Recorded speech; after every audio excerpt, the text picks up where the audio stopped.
Welcome to Beyond Sunday with Pastor Nick Williams. South Shore Community Church exists to help all people find and follow Jesus. Join us weekly as we talk through current sermons, theology, parenting issues, and how to have a gospel-centered marriage. We are praying that today's message helps you grow closer to Jesus. Now, here's your host, Pastor Nick.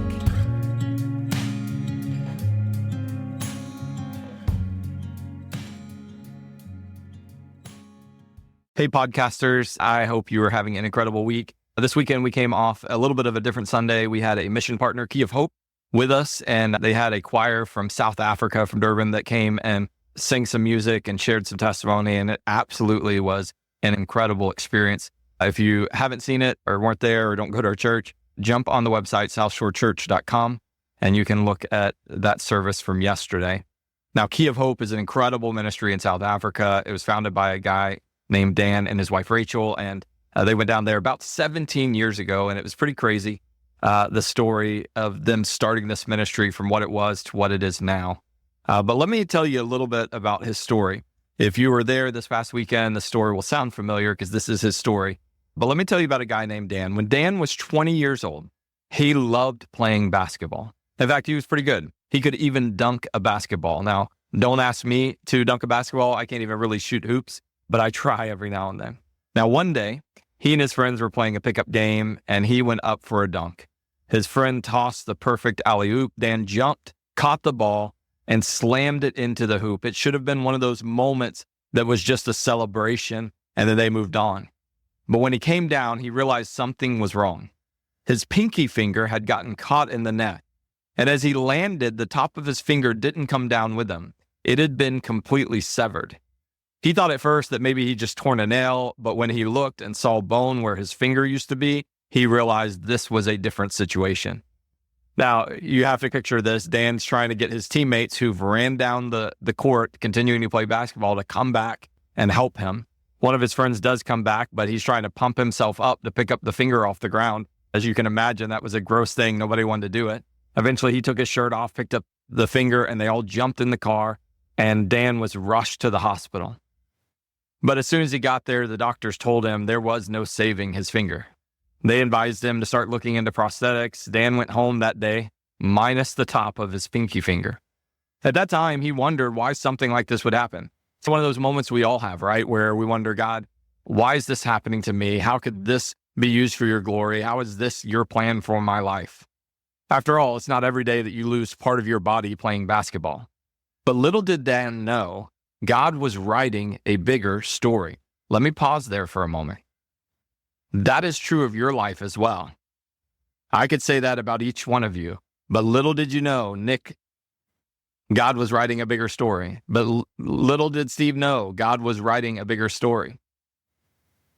Fill in your name there and remind yourself that your story is not being written by your greatest pain, by your tragedy. Your story is not being written by the greatest upset that you have in life or your hardest loss. Your story is being written by God and is bigger than the moment you find yourself in now. Now back to Dan's story. Years later, Dan and his family felt called to move to Durban, South Africa. Durban is the front lines of the AIDS epidemic in an area struggling with deep poverty and crime. Him and his family, they sold their house, their cars, almost all of their belongings. With 4 young daughters, including a 6-week-old baby, they arrived in Durban with a heart to serve. Now, while in Durban, Dan started working with local children, many from the Zulu nation. One day during one of the first kids programs, Dan noticed that 2 young twins were staring at him. And no matter how hard he tried to talk to them or make them laugh, they just kept staring. Finally, as Dan was out of things to talk to them about or figure out what was happening, the twins both raised their hands to show him that they were both missing the tops of their pinky fingers, just like him. Now, Dan is staring back at them, thinking, what a coincidence. How could this have happened? He's got questions himself at this moment. On that day, Dan learned that in the Zulu royal family, members of a specific clan, the Ngambi clan, have the tops of their pinky fingers removed at birth as a sign of their royal lineage. These two kids, imagine, they're staring at Dan, trying to figure out how this white guy from America could possibly belong to their royal family. You know, that small detail, a missing pinky, opened countless doors for Dan to connect with the Zulu people and to share the gospel over the last 17 years. Over and over, God used Dan's pain, God used Dan's loss, God used Dan's tragedy to build bridges and make an eternal impact. Now, here's the thing. Every one of us has experienced pain or trauma in our lives. Maybe it's not as dramatic as losing a finger, but we've all faced moments where we've wondered, why would God allow this? What good could possibly come from this? Sometimes the purpose of our pain isn't clear right away. We're left holding the pieces, unsure of how they'll fit together. But other times, like with Dan, God weaves a story so beautiful and so clear that we can't miss it, even if it's years down the road that we start to see it. Let me encourage you with Philippians 1, verse 12. Now, I want you to know, brothers and sisters, that what has happened to me has actually served to advance the gospel. Those are the Apostle Paul's words, written from prison. We think about Paul and we think about how great he was and how big he was for the faith. Let's think about how he suffered. Let's think about the moments that his freedom was taken away. He's sitting in prison, writing to his friends saying, what has happened to me has actually served to advance the gospel.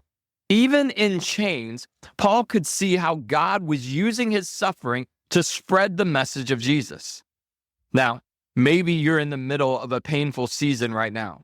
Maybe you're still carrying the weight of something that happened years ago. I want you to know that God doesn't waste anything. He can take the very thing that caused you pain and use it as a platform for his glory. Sometimes we miss what God is doing because we're not looking for it. We're so focused on the why that we miss the how. How is God moving? How is he shaping our story? How might he be using your scars to reach someone else? This week, I challenge you to take some time to reflect on your own story. Ask God to show you how he's working in your life. Maybe it's through a conversation with someone who's walking through a similar struggle. Maybe it's an opportunity to serve or share your testimony. Whatever it is, don't be afraid to let God use your pain for his purpose. I sat in a hospital room this morning with a young lady that just had open heart surgery about a week ago. Hearing her story and what led her to the situation she found herself in, talking to her about what the future might hold.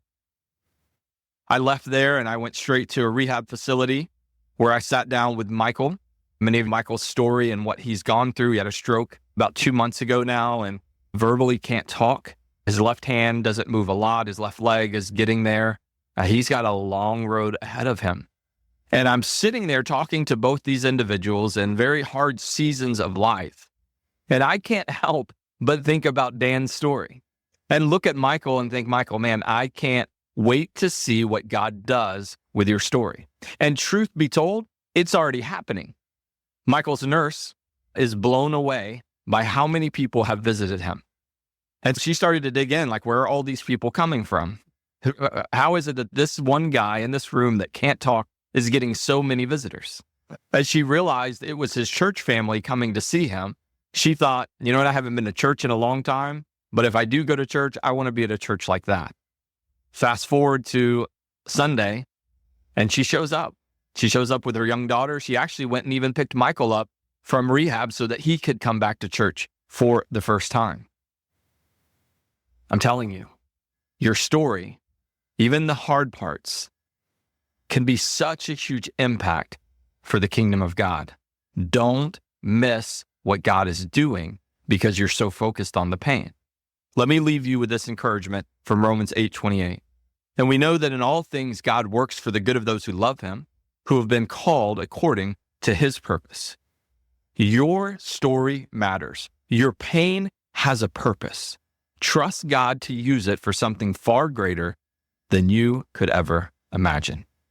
Until next time, may you begin to look for God in every detail of your life. God bless. Thank you for tuning in to Beyond Sunday. We hope the conversations and insights shared here have brought you encouragement and have deepened your journey of faith. If today's episode has inspired you, we invite you to follow or subscribe to our podcast so you never miss an opportunity to grow closer to Jesus alongside us. Don't forget to share this podcast with friends and family who might be blessed by it too. Until next time, thanks for joining us, and may God bless you abundantly.